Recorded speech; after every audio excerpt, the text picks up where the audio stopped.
این نهال‌هایی که مشاهده میکنید 2 ساله هستند. بعد این نهال‌ها دارای ویژگی‌های اصلاح شده و پیوندی میباشند.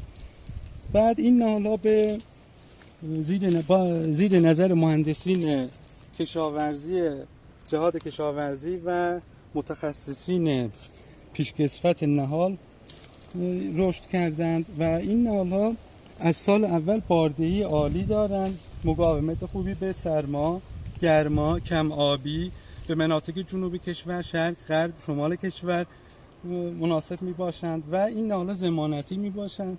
ما این نهال‌ها رو طبق حرف‌های مشتریان و خواسته‌های مشتریان دسته‌بندی می‌کنیم و طبق خواسته مشتریان براشون نهال مخصوص مناطق خودشون رو ارسال می‌کنیم. به عنوان مثلا شهر اصفهان چند قسمت داره، یه قسمتش حالت سرد هست، یه قسمتش حالت خشک هست، یه قسمتش حالت مرطوب است. پس ما از مشتری منطقه مخصوص و نقطه مخصوص خودشو میپرسیم و برای اون نهال مخصوص میفرستیم.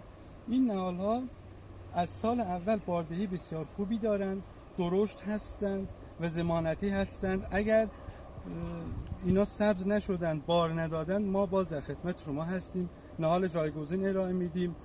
اینایی که مشاهده میکنید 2 ساله هستند، از اندازه دست بیل به بالاتر تا دست بیلیمون هست، از اندازه تی یه ذره بالاتر تا اندازه دست بیلی هستن و این نهال ها رو که مشاهده میکنید طبق رسیدگی های مؤثری که توسط مهندسین ما انجام شده رشد بهتری داشتن. یعنی این نهال ها رو